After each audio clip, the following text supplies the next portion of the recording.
दोस्तों, अमेठी के आरिफ इन दिनों चर्चा में बने हुए हैं। उनसे भी ज़्यादा चर्चा में बना हुआ है उनका जिगरी यार सारस।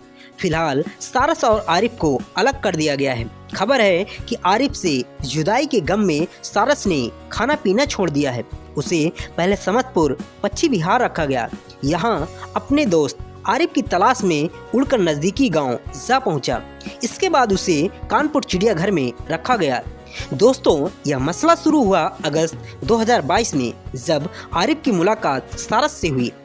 सारस उस समय जख्मी था। आरिफ ने उसकी मरहम पट्टी कर जान बचाई। सारस आरिफ के साथ ही रहने लगा। आरिफ और सारस से मिलने उत्तर प्रदेश के पूर्व मुख्यमंत्री अखिलेश यादव भी पहुंचे थे। दोनों की जोड़ी खूब लोकप्रिय हो रही थी। इसी बीच 21 मार्च 2023 को उत्तर प्रदेश वन विभाग की एंट्री हुई।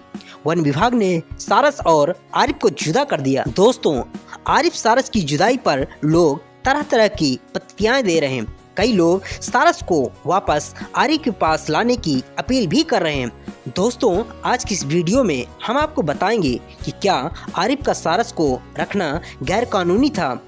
आरिफ पर वन विभाग की किस अधिनियम के तहत कार्रवाई की गई। दोस्तों, भारतीय संविधान के अनुच्छेद 51A में लिखा हुआ है कि किसी भी आम नागरिक की ड्यूटी है कि पर्यावरण, वन संरक्षण और वन जीव संरक्षण में अपनी भूमिका अदा करे।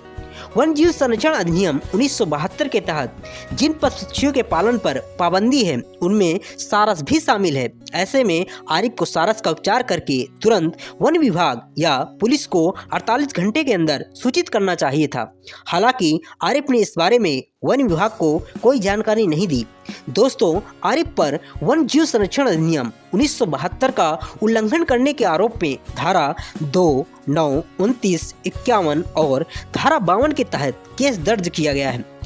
एक्ट की धारा 51 के मुताबिक अपने मनोरंजन के लिए किसी पक्षी या जानवर की जिंदगी से आप खिलवाड़ नहीं कर सकते। दोषी को 7 साल की सजा या 25,000 रुपये का जुर्माना या दोनों हो सकते हैं। वाइल्ड लाइफ एक्ट के तहत पालतू जानवरों को छोड़कर अन्य पशु-पक्षियों को अपने पास रखना गलत होता है।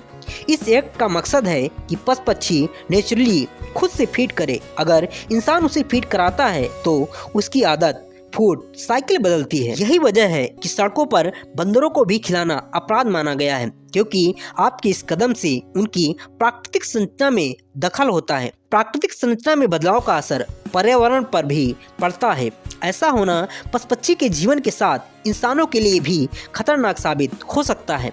वन जीवों के प्राकृतिक संरचना में बदलाव के चलते कई बीमारियां भी दस्तक दे सकती हैं। दोस्तों, एक तरह से सारस की जिंदगी बचाना उसका कर्तव्य था, लेकिन उसे अपने पास रखना गलत था। इससे अन्य लोग भी प्रेरित हो रहे थे। ऐसे में अगर भावुक होकर आरिफ को छूट दी गई होती तो ये गलत होता। अगर वाइल्ड लाइफ एक्ट में किसी पक्षी को कैद करने पर प्रतिबंध है तो उनके अधिकारों की रक्षा करना हमारा कर्तव्य भी है। इनमें बाघ, चीता, भालू जैसे जंगली जानवर तो हैं ही। इसके अलावा तोता, मोर, बतख, तीतर, उल्लू, बाज, ऊंट, बंदर, हाथी, हिरन, सफेद चूहा, सांप, मगरमच्छ, एलिगेटर और कछुआ जैसे पक्षी भी हैं जिनके पालन पर प्रतिबंध है। वन जीव संरक्षण अधिनियम 1972 में 66 धाराएं हैं और 6 अनुसूचियां हैं। इन अनुसूचियों के तहत वन जीवों की सुरक्षा की जाती है। पहली अनुसूची में जंगली जानवरों और पशु-पक्षियों को सुरक्षा मिलती है। इस सूची में 43 वन जीव शामिल हैं। इन जीवों के शिकार पर 3 से 7 साल तक की सजा हो सकती है। वहीं अनुसूची 2 में शामिल जानवरों के शिकार पर भी 3 से 7 साल तक की सजा का प्रावधान है। अनुसूची 3 और 4 में उन जानवरों को रखा गया है जिनके अपराध में सजा का प्रावधान कम है। वहीं अनुसूची 5 में वे जानवर हैं जिनका शिकार किया जा सकता है। अनुसूची 6 में दुर्लभ पौधों की खेती और रोपण पर रोक लगाई गई है। भारत में लोगों को कुत्ता, बिल्ली, गाय, भैंस, बकरी, कबूतर की कुछ प्रजातियां, भेड़, खरगोश, मुर्गा, छोटी मछली के पालन की अनुमति दी गई है। अगर आप इनको भी पालते हैं तो कानूनन आपको इसकी जानकारी नगर निगम को देनी होती है। सालाना फीस भरकर उसका रजिस्ट्रेशन भी कराना चाहिए। इसके अलावा मवेशी या जानवर पालने के लिए मिले लाइसेंस का हर साल नवीनीकरण भी कराना चाहिए। दोस्तों, ये जानकारी आपको कैसी लगी कमेंट सेक्शन में कमेंट करके जरूर बताना, और वीडियो पसंद आई हो तो इसे लाइक एंड शेयर करना, और चैनल पर नए हैं चैनल को जरूर सब्सक्राइब करना। मिलते हैं नेक्स्ट वीडियो में, तब तक के लिए आप सभी को नमस्कार।